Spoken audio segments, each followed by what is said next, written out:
Welcome back to the Extra Rep podcast, guys. I'm Josh. I'm Liam. So today what we're going to talk about is training around injuries. So obviously, disclaimer first and foremost is that, we're not prescribed physios, osteos, chiros, etc.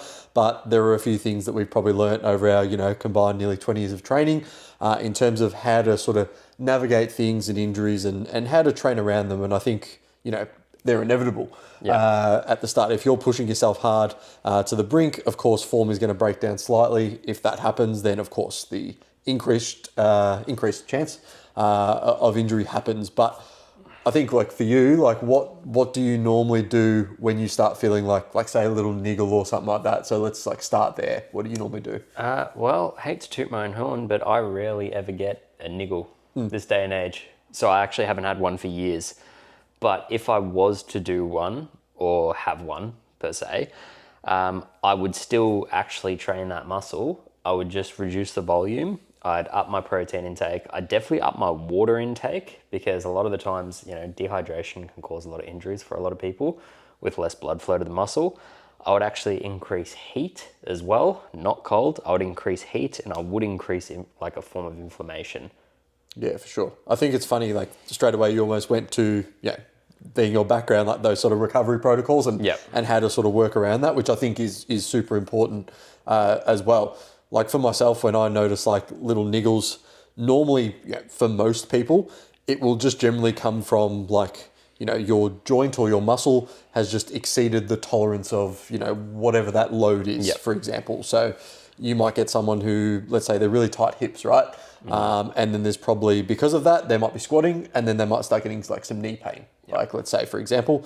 And generally that's because, the hip isn't functioning as it should. It's super tight, which is then making your knee do the work of the hip. So for a lot of people, it probably comes down to obviously, number one, how much are you lifting and how heavy are you lifting? Because there is a load management issue. But number two, and something that I've been guilty of, is just not doing any sort of mobility work or trying to implement at least some sort of mobility / hypertrophy work into your routine to sort of help open up those ranges, because if you don't use it, you lose it. And that's why you see heaps of people, when they go 30, 40, 50, they're like, oh, everything's fucked, my back, my neck, this, that. And it's always okay, is it you getting older, or are you just not training those ranges that you probably, used to train or used to do, especially when you were younger? Exactly.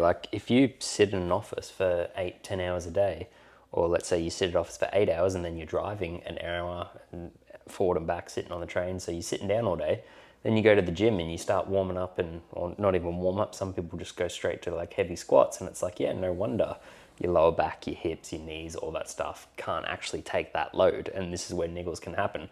I would always argue prevention is the best medicine when it comes to injuries. If you don't train like a dickhead, I'm guilty of it. I used to just walk in, grab the 30 kilo dumbbells and go straight into a bench press. And, I horror. And that wasn't too long ago. That was maybe 3-4 years ago. But I'm I can't believe I used to do that. From how I train now, and look, touch wood, I've virtually had no injuries for the last couple of years. And I'm the strongest I've ever been. But how I train now is I progressively warm up to my working set, and sometimes 2 working sets. And you actually have to sort of prime your nervous system to actually increase those motor units, the muscle hypertrophy, all of that stuff has to actually get ready to actually get under that mechanical load. Yeah, and I think that's a really good point. And I was going to make sort of a very similar point in terms of how you warm up can really affect, like you said, obviously, training, intensity, volume, motor unit recruitment, but especially in terms of getting the most out of your working sets. So from most of my clients know, depending on what they're doing and how strong they are, if they get to a level where they're probably, let's say intermediate, let's say, less bench your body weight, close to that, they're starting to lift some heavier weights, right? When they start, they can grab the 10 kilo dumbbells, no problem, and just start repping, right? But we probably need now, like I said, to get that motor unit recruitment and get those muscles primed. So what I like to normally do is give at least 2 warm-ups, depending on, again, what you're lifting. Let's say you're doing the 30 kilo dumbbells, right? I get them to do one set of 8 to 10 reps, nice controlled tempo, maybe at 15, so maybe at 50% of your working weight. Get them to rest for a minute, minute and a half, and then I'll get you to go in again at about 70, 75%, just for 3 or 4 reps. And if you want, you could do potentially one, with just like 1 or 2 reps at like 85, 90% of your working weight, just to prime that even further. And then that's when, still resting. And then I'd go probably into that first working set. And I think that becomes more important as you progress and as you train more. At the start, it's probably not as, you don't have to worry about it as much, but it depends on what's happening. If there's already a niggle somewhere or you're already tight somewhere, we'll sort of talk about mobility a bit as well and what we can do in that. I mean, I would still argue that at the start on people's training journeys, they shouldn't skip the warm-up. The reason being is when you're a newbie and you're coming to the gym, you're going to get strong pretty quick because your body's in that adaptation phase. It's kind of like for the first 2 years, whatever you do, you're still going to get results and actually grow. So your strength might keep increasing week on week on week, but sometimes your strength is increasing a lot quicker than your motor unit command of even just performing the exercise, right? Like, for example, a dumbbell shoulder press is very common for a lot of people to get injured because they can get really strong real quick. The second they pick up the 30s and it's, something's happened there. And it's like, okay, the joints actually weren't as stable compared to if you used maybe like a barbell or a machine, but your body just hasn't adapted to it. But your muscles clearly have adapted to it because you're that strong at that point. So this makes it very hard for people that are progressing quickly. I would always argue just don't miss out on your warm-ups. Like, honestly, like just walk on a treadmill for 5 to 10 minutes and that actually gets your heart rate up, gets the blood flow going, drink a bit of water, and you should be warm and ready to go to start. Yeah, I think, going back to warm-ups, that's probably, like I've probably changed my mind on them a fair bit. Like now it's, if you do like, sort of mobility, stability, strength, or you can do, depending on what the issue is, could do stability, mobility, then strength. I'll always start with some sort of mobility and something to just get moving, where it's like some hip rotations, just some stretching, some moving, and then go into something like, for example, like some banded pull aparts, face pulls, a dead hang, just some sort of push up to get your scapula moving, just things like that'll help, like I said, number one, gonna just get you going through those movements and priming your nervous system rather than you just, like I said, jumping straight into the bench press, trying to bench 80 kilos straight up, like I said, without being able to prime that. And again, that's just, when you're younger, you can get away with it. But if you start doing it when you're younger, you're going to carry it over to when you're older. And there's a reason those people who probably warmed up from a younger age still don't have issues. Whereas when you get older and you keep doing it, you've probably seen those, there's always that 40 to 50-year-old footy bloke in there with a massive pot gut now who goes, back in my day, I used to bench 100, but then, my shoulder and I've done something to it. And it's like you see his bench form and you're like, bro, you don't warm up, you don't do anything. And then you go and try and put 100 kilos on the bar. It's like, no wonder, you got injured and your shoulders cooked. Some people don't learn. How many people have we seen where, because we used to train at the same gym, it's like they just walk in, they walk straight to the rack, do a set of curls, walk to another machine, do a set, walk to something else, do a set, and then literally walk out. The risk of injury for that is so high. Yeah. And like I said, of course, it depends what you're lifting as well. But these people will come in and pick big weights and, use a lot of momentum as well. So I think that is one thing to mention is that, especially when you're talking about training and momentum, it's probably the main thing I see in the gym, is if people are getting injured, generally it's because they're accelerating into the bottom part of a movement. Let's say a bench press. A lot of people, of course, the hardest part is at the bottom. And it's that's generally where we want to keep the most amount of tension, right? Now, we don't need to be doing 4-5 second crazy eccentrics or anything, but we need to be able to control that load. And if we can't do that, what happens is the force just goes straight down. And then, of course, that puts a lot more joint and load onto the muscles. Think about a deadlift. I always say, in terms of keeping the bar close to you. I think there was a stat, and it's every inch the bar slips away puts another 270% torque loading onto your lower back. There you go. So I think it is something that obviously bar path and form and position matters, but make sure you're actually lifting with the muscles you're trying to lift with effectively and safely, because again, otherwise that injury risk is just going to get worse and worse as that weight gets heavier and heavier, and then bang, something's going to happen. Look, I'll give the people 3 terms to look up: motor unit command, force velocity relationship, and the principles of neuromechanical matching. That'll just tell you everything you need to know about how your brain, your nervous system, and also your central nervous system when you're training actually dictates sort of how we manage the load, if it's a unilateral movement or not, balance, stability, all these things, because it will take your progression so far, but it will also keep you injury safe at the same time. For example, the name of this podcast is How to Actually Train Around Injuries. There are people that say, let's say the footy player's in a moon boot, very common one, right? Will he completely neglect his other leg? Maybe. Should he? I would argue not. Yeah. Because your body will atrophy if you don't use those muscles. Atrophy is if you don't use your muscles, they go to waste. But the body is also very smart. If you continue to train that one side, say like on a single-legged leg press or a single-legged leg extension and stuff, when you're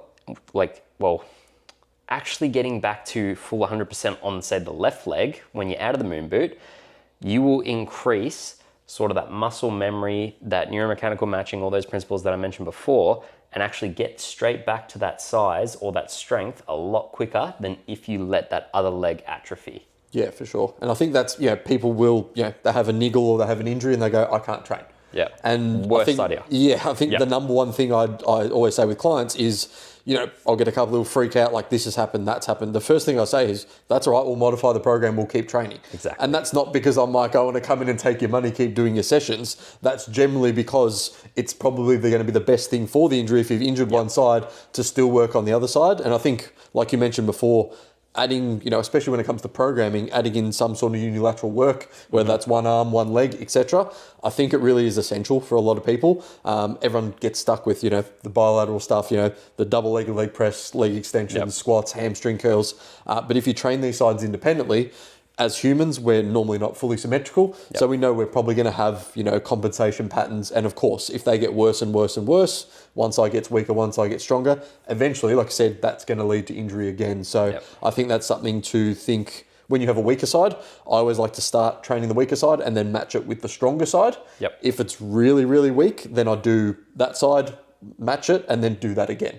And I'd do that for a period of 4 to 8 weeks and see sort of where the strength difference lies after that, because of course you can't go the other way. Definitely. I mean, a hack for people is when you train unilaterally, you actually increase more motor units from doing that. So if you want more muscle growth, start training single arm exercises, single leg exercises. Like, you'd be surprised how far you can progress. But the only thing with a lot of people is it's boring. And it takes time, right? It takes a lot of time. It takes double the time. It takes time to warm up. Then you got to rest and all that. And same as a warm-up, right? Warm-ups take time. Some people, the last thing they want to do is they have had the 10-hour day at work. They want to walk in the gym and they just want to get to it and then get home. They don't want to warm up for 10 minutes. They don't want to do some dynamic arm swings. They don't want to do some thoracic ball extensions. Like, all the things that will really help them and prevent injury, they skip it. And, if you've spoken to, say, like nurses, doctors, physios, myotherapists and everything, they'll be like, hey, I gave this patient a rehab program 12 years ago. And they just don't do it. Like, it's like, hey, I gave you this small resistance band and you got your set of 30 to do one side and the other side and everything. And what's the most common thing? They come back into the office 2 weeks later and they're like, oh, hey, have you been progressing with your program? They're like, yeah, didn't do it. Yeah, and it's funny, like, because we do it as well, right? We've done it before. I'm probably the worst culprit for it, so sorry, JD, if you're watching. It gives me stuff, I'll do it for like a week, and then, you forget one day, and then all of a sudden it's just like it's been 2 weeks, and you go, back into it, doing the same thing, so I'm making a real, conscious effort. But I think it was interesting you mentioned back to going unilateral, which actually gets you stronger.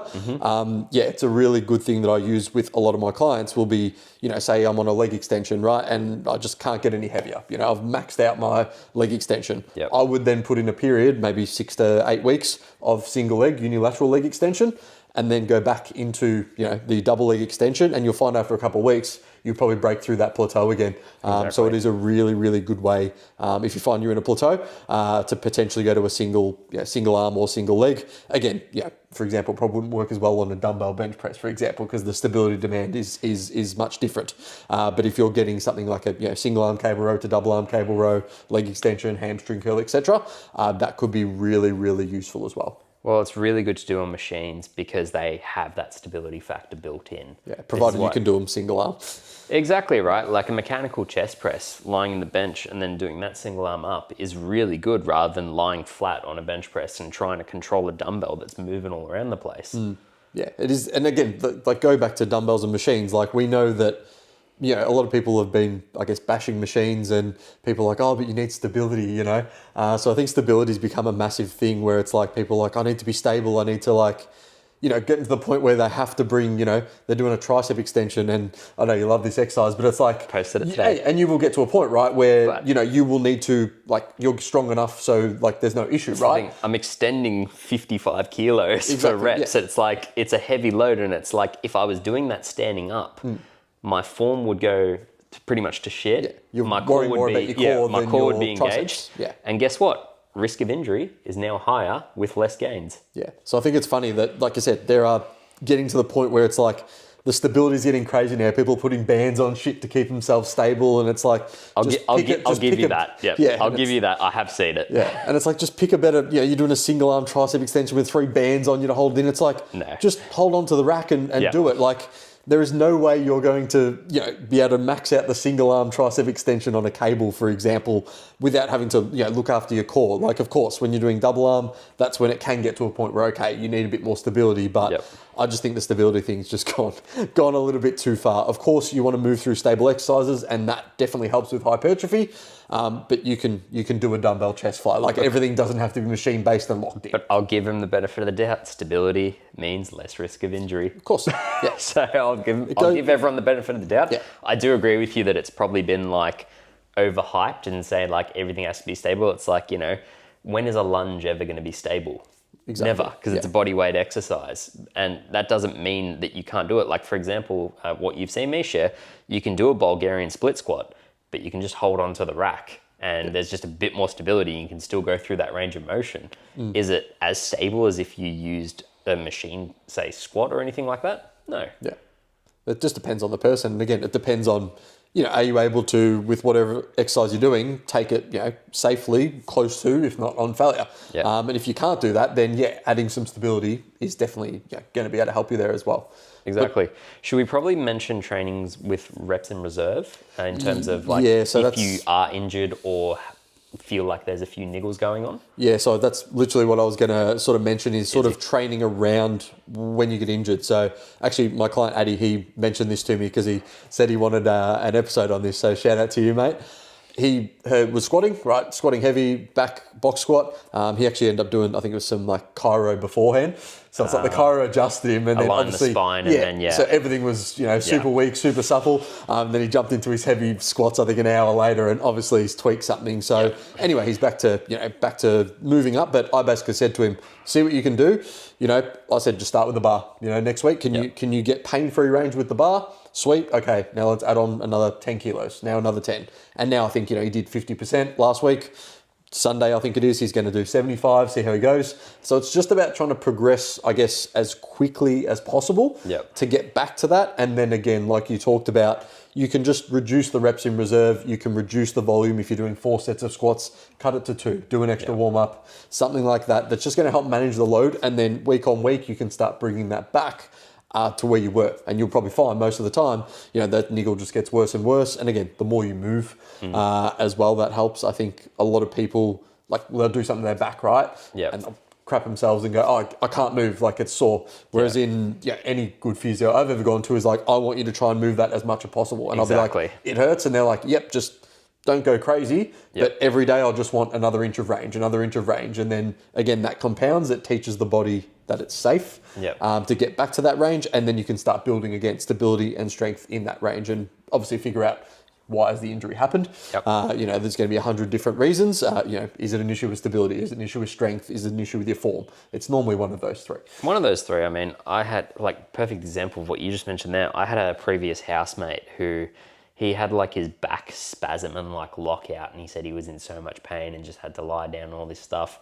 But I'm in my head, I'm like, bro, I know why your back spasmed, because literally over the weekend I saw you for 12 hours. You were sitting hunched like this at your computer just playing games. I'm just no wonder your back spasmed and went to shit. It's me. Why is my neck sore? And I'm sitting there like this on the couch for 8 hours programming. You had the same thing with your hips last year. Yeah. You had really bad hips because you had a dog right in between your legs. You had a laptop there, and you were just sitting there for however long. Yeah. So I think a lot of again, I know they're probably a main culprit, but your hip flexors. But because most people are doing a lot of sitting down, hip flexors will tighten up. As a result, once that's tight, generally speaking, you go into squatting, you're trying to push the knees out, you don't have the range through the hip because the hip flexors are so tight. Yep. They're pulling you into that, internal position, and then you're really struggling with that. Or again, if you're sitting like this in that position, shoulders already rolled forward, makes it really hard. Or like this. Yeah, or on the phone, shoulders are rolled forward. Don't do any mobility to help bring that back.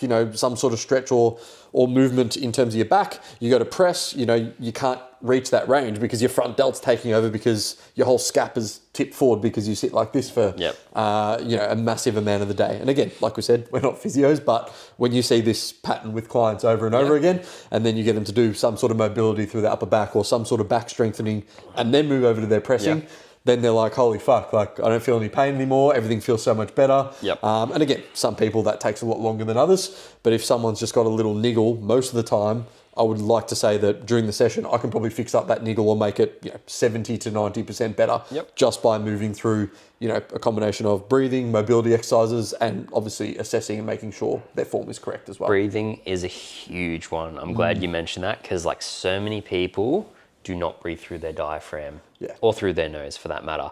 But a lot of people, and we'll give a shout out to the chiros and kinesiologists out there, a lot of people, they can't breathe through their diaphragm because their back's fucked, their spine's fucked, something's compressing it, their solar plexus is fucked. There's so many things, like I had diaphragmatic issues for ages and I didn't even know about it until I got them fixed. Like breathing is a huge one. Another one that comes into play, you wouldn't believe it, I see it in blood work and then I see sort of like a photo and posture of the person. Have you ever heard of cortisol neck? Yeah, it's like where like the back of your neck gets really inflamed when cortisol's high and you're insulin resistant and you have like this hunched forward posture. But it's specifically in the back of the neck. And a lot of people trying to do, say, a shoulder exercise or a chest or anything like that, massive high risk of injury. Yeah, no range. No range, yeah. And it's funny, like you've mentioned a couple of times doing the behind the neck press and why you like it so much. And it's like, it is a very good exercise, but a lot of people can't do it because of the mobility constraints. So it's like you need to be able to build yourself to be able to do something like that because a lot of people say it's dangerous. It's like, okay, it's because you've gone in and tried it. You don't have the mobility or strength in that range and you've fucked yourself up, So you say automatically it's a bad exercise. It's like saying deadlifts hurt my lower back. It's like, was it the deadlift or was it the technique and range of motion and were your hips so tight that you're compensating through your lower back? So even back to breathing though, I think one thing that people can do, and I know my coach was really big on this, Dave, he was talking about when I first would send him videos, and everything was tight, shoulders were tight, hips were tight, etc. You can see it when like you're pressing and stuff, and you don't realize it. You don't realize like I'm trying to breathe into my chest, and it's just like my chest wasn't even breathing.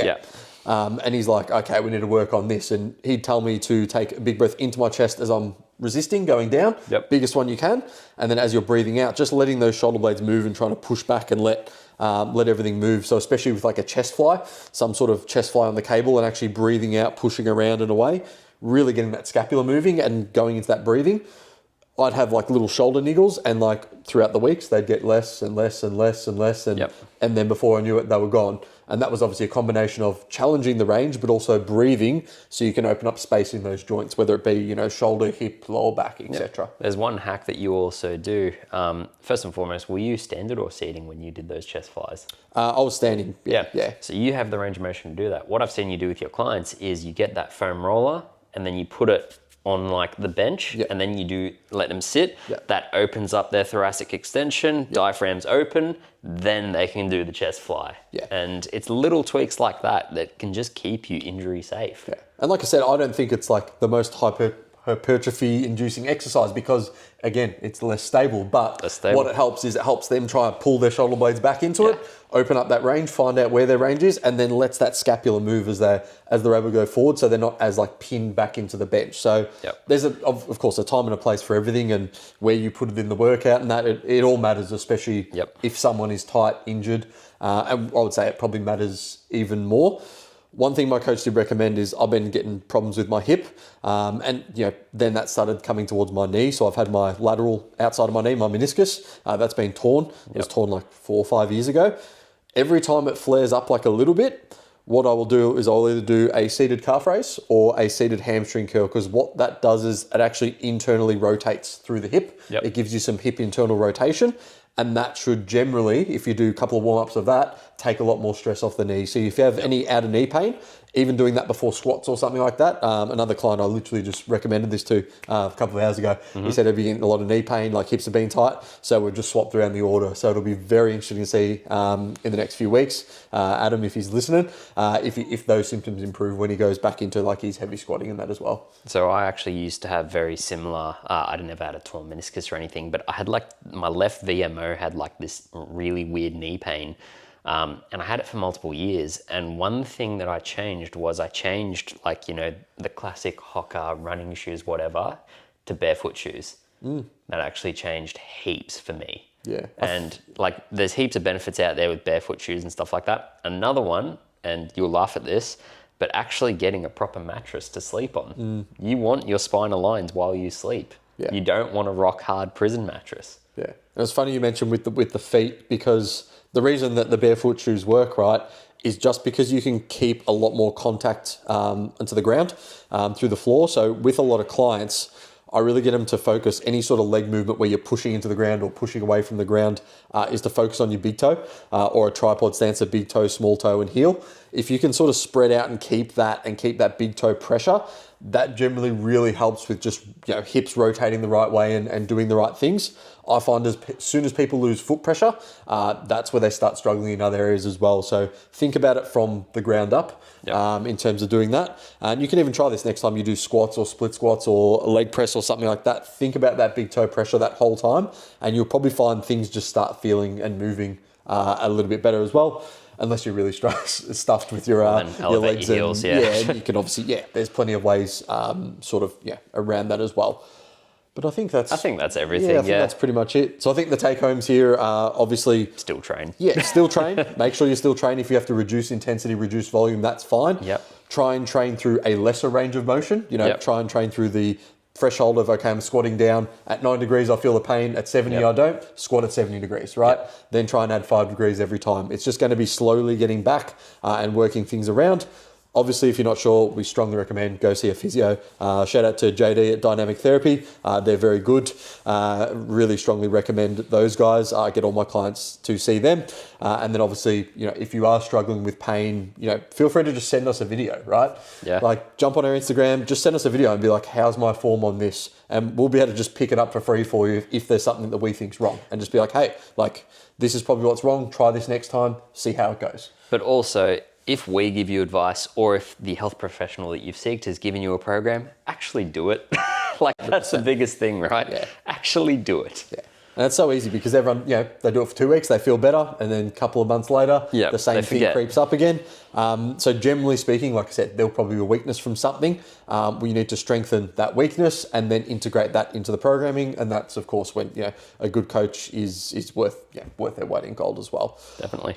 I think that's it, guys. That's all right. I hope you guys enjoyed. Again, if you want to send through form, we have any injury questions, feel free to send them to me at Action Fitness Nutrition or Liam at Liam C. Coach Liam C. Murphy. But until next time, guys, we'll see you in the next podcast. See you guys.